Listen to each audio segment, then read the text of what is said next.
Gaza में 10 अगस्त 2025 को सूरज उगा, पर वो अपने साथ गर्मी नहीं, बस एक तेज, बेरहम रोशनी लाया। उसने एक ऐसे मंजर को रोशन किया जो सालों के झगड़ों से पहले से ही जख्मी था।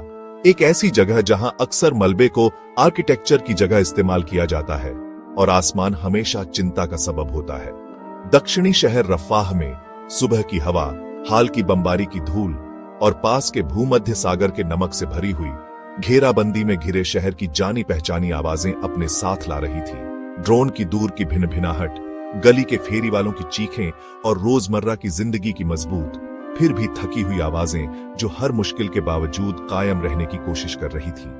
ये एक ऐसी जगह है जहां हर सुबह एक सवाल है, हर शाम एक अस्थायी राहत। इस खास सुबह पत्रकारों का एक ग्रुप एक अस्थायी ट्राइड सेंटर के पास इकट्ठा हुआ। उनकी नीली प्रेस वेस्ट और हेलमेट उनके आसपास के फीके ग्रे और ब्राउन रंगों के खिलाफ साफ दिख रहे थे। वे सिपाही नहीं थे, उनके हथियार कैमरे और माइक्रोफोन थे। उनका गोला बारूद फैक्ट्स और फुटेज था। यह घटना सुबह 9 बजे के ठीक बाद स्थानीय समय के अनुसार टेरिफाइंग स्पीड से हुई। पत्रकारों की टीम एक साफ साफ दिख रहे इलाके में थी, एक ऐसी जगह जो मीडिया कर्मियों के इकट्ठा होने के लिए जानी जाती थी।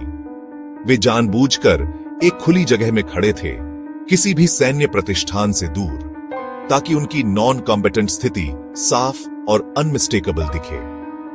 बचे हुए पत्रकारों और स्थानीय नागरिकों के कई आई विटनेस अकाउंट्स के अनुसार समूह एक लाइव ब्रॉडकास्ट की तैयारी कर रहा था। पास के क्लिनिक की स्ट्रेन्ड कैपेसिटी पर रिपोर्ट करने के लिए अपने इक्विपमेंट लगा रहा था। वे अपना काम कर रहे थे, कॉन्फ्लिक्ट जोन में रिपोर्टिंग के सभी प्रोफेशनल प्रोटोकॉल्स का पालन कर रहे थे। उनके नीले प्रेस निशान हवा और जमीन से साफ दिख रहे थे। अचानक रिलेटिव काम एक भयानक धमाके की गड़गड़ाहट से टूट गया। एक प्रिसिजन एयर स्ट्राइक ठीक उसी जगह पर लगी जहां पत्रकार इकट्ठा हुए थे। हमला तेजी से टारगेटेड और डेवस्टेटिंग था। अफरा तफरी मच गई क्योंकि बचे हुए लोग कवर के लिए भागे। हवा धुएं, धूल और घायलों की चीखों से भर गई। हमले के तुरंत बाद का मंजर एक हॉरर सीन था।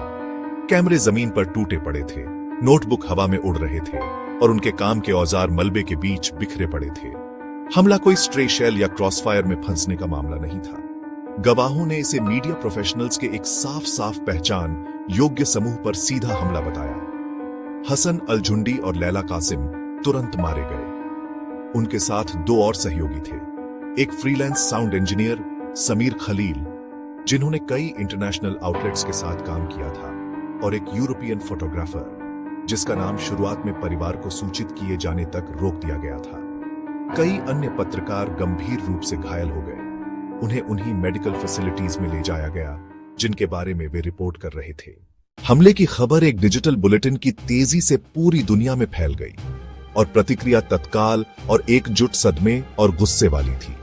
यह कोई शांत कूटनीतिक फुसफुसाहट नहीं थी, यह निंदा की एक जोरदार, साफ और वैश्विक गर्जना थी।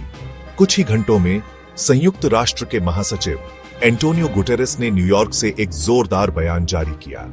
उन्होंने हमले को प्रेस की स्वतंत्रता पर एक भयानक और अस्वीकार्य हमला बताया। इस बात पर जोर दिया कि पत्रकार नागरिक हैं और उन्हें अंतर्राष्ट्रीय मानवीय कानून के तहत संरक्षित किया जाना चाहिए। फ्रांसीसी राष्ट्रपति ने पेरिस से बात की, इसे एक बर्बर कृत्य और लोकतंत्र के लिए एक दुखद दिन बताया। जर्मन चांसलर ने बर्लिन में इन भावनाओं को दोहराया, यह कहते हुए कि सच्चाई को बम से चुप नहीं किया जा सकता। लंदन से टोक्यो तक, सिडनी से टोरंटो तक बड़े शहरों में स्वतः स्फूर्त विरोध प्रदर्शन हुए। पत्रकार, प्रेस स्वतंत्रता के पैरोकार और आम नागरिक दूतावासों के बाहर और सार्वजनिक चौकों में इकट्ठा हुए।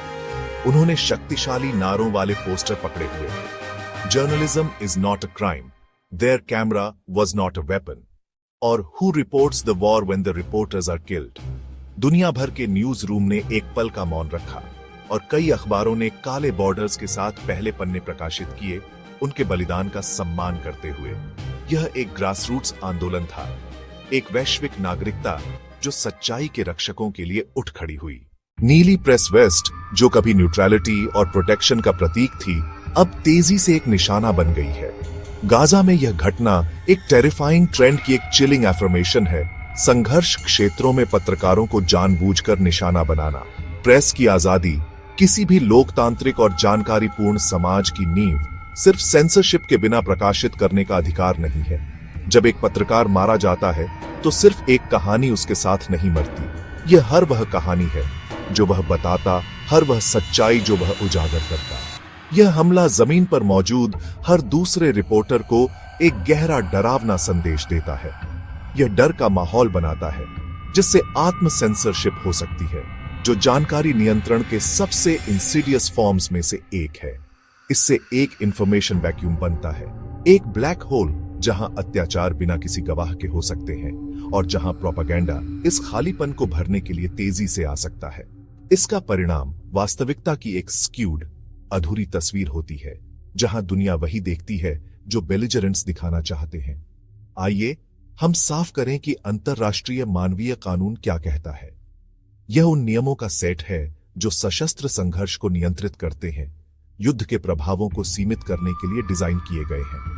इन कानूनों के तहत विशेष रूप से जिनेवा कन्वेंशन पत्रकारों को नागरिकों के समान सुरक्षा प्रदान की जाती है। वे कॉम्बैटेंट्स नहीं हैं, उन्हें जानबूझकर निशाना बनाना एक युद्ध अपराध है। समस्या कानूनों की कमी नहीं है, बल्कि एनफोर्समेंट और अकाउंटेबिलिटी की कमी है। बहुत लंबे समय से संघर्ष क्षेत्रों में पत्रकारों की हत्या को इम्प्यूनिटी के साथ देखा गया है। अपराधियों की शायद ही कभी पहचान की जाती है और उन्हें न्याय के कटघरे में लाना तो और भी दुर्लभ है। गाजा जैसी जगह में प्रेस की आजादी का कम होना वैश्विक इम्प्लीकेशंस रखता है। पत्रकारों की हत्या का गाजा में मानवीय स्थिति पर सीधा और विनाशकारी प्रभाव पड़ता है। ये रिपोर्टर सिर्फ संघर्ष को कवर नहीं कर रहे हैं, वे अक्सर अर्जेंट मानवीय जरूरतों को उजागर करने वाले पहले व्यक्ति होते हैं। उनकी रिपोर्टें दुनिया को भोजन, पानी और दवा की कमी के बारे में आगाह करती है। वे विस्थापित परिवारों की दुर्दशा, आश्रयों में भीड़-भाड़ और अस्पतालों और चिकित्सा कर्मियों पर इमेंस दबाव को डॉक्यूमेंट करते हैं। जब उनकी आवाजें खामोश हो जाती हैं, तो जानकारी की जीवन रेखा जो गाजा की नागरिक आबादी को अंतरराष्ट्रीय सहायता संगठनों से जोड़ती है, टूट जाती है। एक लूमिंग मानवीय आपदा को देखने और प्रतिक्रिया देने की दुनिया की क्षमता गंभीर रूप से कम हो जाती है। इसे ऐसे समझें, red cross, doctors without borders और संयुक्त राष्ट्र एजेंसियों जैसे सहायता संगठन जमीन पर स्थिति का आकलन करने और संसाधनों को प्रभावी ढंग से आवंटित करने के लिए मीडिया रिपोर्टों पर बहुत ज्यादा निर्भर करते हैं। जब पत्रकार सुरक्षित रूप से काम नहीं कर पाते, तो अनिश्चितता का कोहरा छा जाता है। क्या किसी खास इलाके में मेडिकल सप्लाई की सख्त जरूरत है? क्या पानी शुद्ध करने वाले प्लांट को नुकसान पहुंचा है? क्या नागरिक बिना भोजन के किसी खास इलाके में फंसे हुए हैं? गाजा के लोगों के लिए स्थानीय पत्रकार उनके पड़ोसी, उनके दोस्त और उनके हीरो हैं। वे वही हैं जो अपनी कहानियां बताने के लिए पीछे रहते हैं जब दुनिया उन्हें भूल चुकी होती है। इन बहादुर व्यक्तियों को निशाना बनते और मारे जाते देखना निराशा और परित्याग की गहरी भावना पैदा करता है। यह इस भावना को पुष्ट करता है कि कोई भी सुरक्षित नहीं है, कि बोलने या गवाह बनने का कार्य ही मौत की सजा है। यह पहले से ही इमेंस मनोवैज्ञानिक संकट झेल रही आबादी के सामूहिक ट्रॉमा को गहरा करता है, जिससे किसी भी प्रकार की रिकवरी या शांति की ओर का रास्ता और भी मुश्किल हो जाता है। यह हमला हमें एक बहुत ही मुश्किल और अर्जेंट सवाल पूछने पर मजबूर करता है। कॉन्फ्लिक्ट जोन्स में पत्रकारिता का भविष्य क्या है? वॉर कॉरेस्पॉन्डेंट का पारंपरिक मॉडल, जो अपनी नॉन कॉम्पिटेंट स्टेटस और कानून के शासन द्वारा संरक्षित है, साफ तौर पर टूट रहा है। हम एक नए और अधिक खतरनाक युग में प्रवेश कर रहे हैं, जहां प्रेस को अब एक न्यूट्रल ऑब्जर्वर के रूप में नहीं, बल्कि एक स्ट्रैटेजिक टारगेट के रूप में देखा जाता है। इसके लिए हमें इन हॉस्टिल एनवायरनमेंट्स के लिए पत्रकारों को कैसे सुरक्षित रखें, प्रशिक्षित करें और सुसज्जित करें, इस पर मौलिक रूप से फिर से सोचने की जरूरत है। न्यूज संगठनों, सरकारों और अंतरराष्ट्रीय निकायों को नए और अधिक मजबूत सुरक्षा प्रोटोकॉल बनाने के लिए सहयोग करना चाहिए। इसमें बेहतर protective gear, advanced digital security training और रियल टाइम थ्रेट इंटेलिजेंस शामिल हो सकता है। इंटरनेशनल कॉरेस्पॉन्डेंट्स द्वारा सामना किए जा रहे बढ़ते जोखिमों के साथ स्थानीय पत्रकारों की भूमिका और भी महत्वपूर्ण हो जाती है। उनके पास भाषा, संदर्भ और कम्युनिटी ट्रस्ट होता है, जिसकी अक्सर आउटसाइडर्स में कमी होती है। हालांकि वे कहीं ज्यादा वल्नरेबल भी होते हैं। जब स्थिति बहुत खतरनाक हो जाती है, तो उन्हें बस इवैक्यूएट नहीं किया जा सकता। वे वहीं रहते हैं और उनके परिवार वहीं रहते हैं। टेक्नोलॉजी नए जोखिम और नए अवसर दोनों प्रस्तुत करती है। एक तरफ ड्रोन, सर्वेलेंस टेक्नोलॉजी और प्रिसिजन वेपनरी पत्रकारों को पहले से कहीं ज्यादा उजागर करते हैं। दूसरी तरफ satellite imagery, secure communication apps और ओपन सोर्स इंटेलिजेंस प्लेटफॉर्म्स रिपोर्टरों को जानकारी सत्यापित करने और अधिक सुरक्षित रूप से रिपोर्ट करने में मदद कर सकते हैं। ब्लॉकचेन टेक्नोलॉजी को पत्रकारिता के काम का एक इम्यूटेबल, वेरीफाइबल रिकॉर्ड बनाने के तरीके के रूप में भी खोजा जा रहा है, ताकि डिसइंफॉर्मेशन का मुकाबला किया जा सके और वॉर क्राइम्स के सबूतों को संरक्षित किया जा सके। गवाह बनने का भविष्य सच्चाई को उजागर करने वालों और उसे दबाने वालों के बीच एक निरंतर टेक्नोलॉजिकल आर्म्स रेस को शामिल करेगा। पत्रकारों और उनके संगठनों को आगे रहना चाहिए। अंततः कॉन्फ्लिक्ट में पत्रकारिता का भविष्य अकाउंटेबिलिटी के प्रति एक नए वैश्विक कमिटमेंट पर निर्भर करता है। न्याय के बिना सुरक्षा नहीं है। अंतर्राष्ट्रीय समुदाय को प्रेस पर हमलों की जांच के लिए समर्पित और प्रभावी तंत्र स्थापित करना चाहिए। इंटरनेशनल क्रिमिनल कोर्ट को इन मामलों को वॉर क्राइम्स के रूप में प्रोसिक्यूट करने के लिए सशक्त और इच्छुक होना चाहिए। गाजा में मारे गए पत्रकारों की कहानी कोई दूर की त्रासदी नहीं है जो केवल मीडिया जगत को चिंतित करती है। इसके केंद्र में यह आपके बारे में एक कहानी है। यह आपके अधिकार के बारे में है कि आप जाने कि आपके नाम पर आपके टैक्स के पैसे से सरकारों और सेनाओं द्वारा दुनिया भर में क्या किया जा रहा है। यह दुनिया के एक सूचित नागरिक बनने की आपकी क्षमता के बारे में है।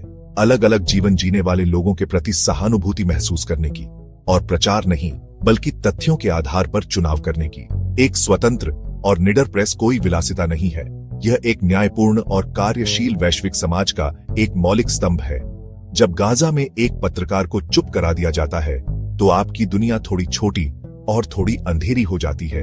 यह लड़ाई खुद सच्चाई की रक्षा करने के बारे में है।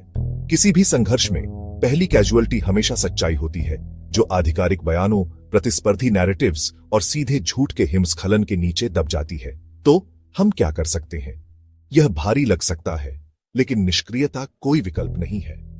हम विश्वसनीय पत्रकारिता का सक्रिय रूप से समर्थन और उपभोग करके शुरुआत कर सकते हैं। समाचार सब्सक्रिप्शंस के लिए भुगतान करें। विश्वसनीय स्रोतों से सत्यापित रिपोर्ट साझा करें। जब आप इसे ऑनलाइन देखते हैं तो गलत सूचना को चुनौती दें। हम प्रेस स्वतंत्रता संगठनों जैसे कमेटी टू प्रोटेक्ट जर्नलिस्ट्स या रिपोर्टर्स विदाउट बॉर्डर्स द्वारा चलाए जा रहे अभियानों में अपनी आवाज भी दे सकते हैं। उनकी याचिकाओं पर हस्ताक्षर करें। यदि आप कर सकते हैं तो दान करें और न्याय के लिए उनकी मांगों को बढ़ाएं। हमें अपने स्वयं के प्लेटफॉर्मों का उपयोग करना चाहिए, चाहे वे कितने भी छोटे क्यों न हो, यह आग्रह करने के लिए कि हमारी सरकारें पत्रकारों की सुरक्षा को एक विदेश नीति प्राथमिकता बनाएं। हसन अल-जुंडी, लैला कासिम और उनके सहयोगियों की विरासत डर और चुप्पी की नहीं होनी चाहिए। उनकी विरासत सच्चाई की रक्षा के लिए एक नए वैश्विक आंदोलन की होनी चाहिए। उनका बलिदान जानकारी की कीमत और इसे हम तक लाने के लिए लगने वाले साहस की एक स्टार्क और पेनफुल रिमाइंडर है। पत्रकारों की रक्षा करना किसी और का काम नहीं है, यह एक साझा जिम्मेदारी है। यह देखने, समझने और कार्य करने के हमारे अपने अधिकार की लड़ाई है। यह एक ऐसी दुनिया के लिए लड़ाई है जहां कोई भी अंधेरे में अत्याचार नहीं कर सकता, क्योंकि प्रेस के बहादुर पुरुष और महिलाएं प्रकाश करने के लिए वहां हैं, और यह सभी के लिए एक लड़ाई है।